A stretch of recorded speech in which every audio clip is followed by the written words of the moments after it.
I've been carrying that since 1946.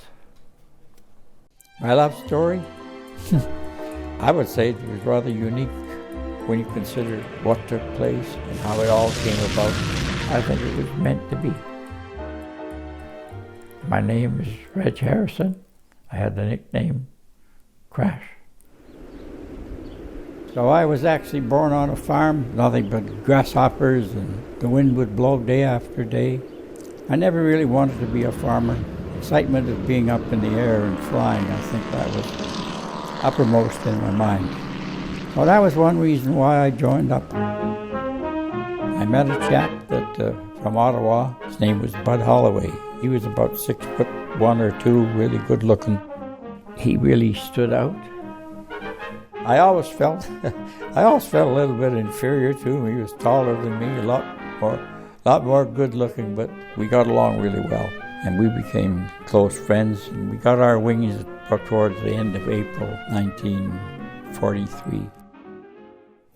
Every time he would write to his fiancée in Ottawa, Jean Woods, he'd always say to me, okay, call me Harry, he'd say, Harry, put a footnote on this letter. And I'd always say, but I don't know Jean. He'd always say, you never know, someday you might meet her. I said, well, what does she look like? He said, I'll show you. So he pulled out his wallet and showed me a picture. All I remember is she was a good-looking gal. And then when we got to England, Buddy and I went to an advanced flying school in Warwickshire. And the last afternoon we were there, he said, well, I'm going to write another letter to Jean, he said, so you better put a footnote on. You never know, you might meet her. I have some pictures of him licking his stamp when he was going to mail the letter. The first crash would be on March 15, 1944. Before you took your own crew on an operation, you had to go along with an experienced crew. But unbeknownst to the crew, they had a 500-pound bomb still in the bomb bay, and they didn't know the bomb was there when Jerry landed the plane. He was just about to turn off the runway, and the bomb dropped off. It actually blew the plane apart, cut the aircraft in half, and I was sort of temporarily knocked out, and when I came to, I looked up. There was soon to be a wall of fire, and then I picked myself up off the ground and tried to run. I ended up in the Queen Victoria Hospital, and I was there for about 10 weeks having skin grafts done. So I got back to the station, and there was a message for me. And I got word that my good friend Buddy had been killed. So I remember writing a note to Jean, because I did have her address. Buddy had given it to me. I wrote and told her if I survived the war, I was so sorry to hear about Buddy. If I survived the war, that I would stop and see her. One thing all pilots dread is to lose an engine on takeoff. The second crash, we lost all power in the starboard inner engine, and immediately the aircraft was veered off the runway. The aircraft, loaded with bombs, crashed into the stone wall. I don't remember the crash because I was knocked out. They found me lying out on the wing. So then I spent about 10 days in hospital. I had a broken nose and 30 or 40 stitches in my face. The third crash, well, that's when we had to bail out. When we were just about out of fuel, I told the crew that they would have to bail out. Well, it was still raining and really dark, but they had no alternatives. The aircraft eventually crashed, and it crashed into a peat bog.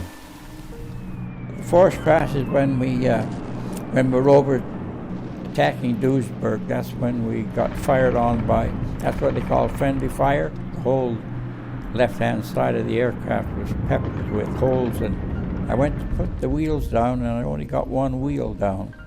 The aircraft spun about 4 or 5 times and ended up on the grass. My squadron commander said to me, well, Crash, he said, you've cheated the Grim Reaper 4 times. He said, I got a feeling that you're not going to be lucky the 5th time, he said. So I never considered myself a hero. I don't think I am a hero. I think I'm lucky. When I finally did sailed for home, and we landed at Lachine, Quebec. And on a Saturday afternoon, I phoned. I had Jean's phone number, and I phoned, and so I said I won't really have time to stop. I was a bit hesitant to stop because I didn't really know what to say to Jean. So I hung up the phone, and then, I'm not sure just how long it was, but some little voice said to me, "You know, that's pretty selfish of you. Your good friend Buddy, he gets killed, so the least you can do is go and see her."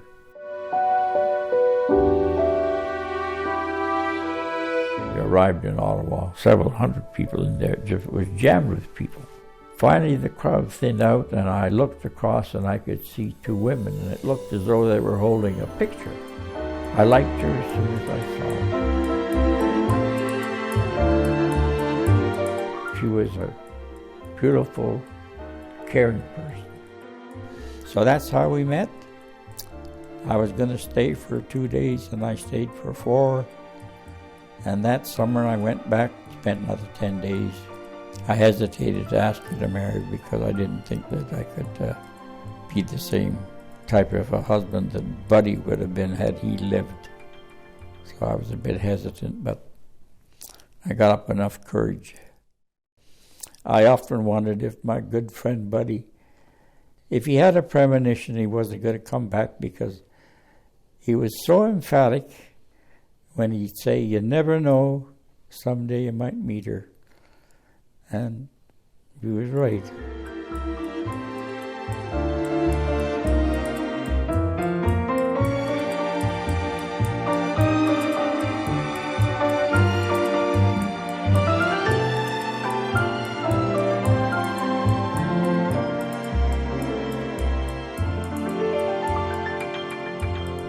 The best thing that happened to me in my life was to survive the war and marry Jean.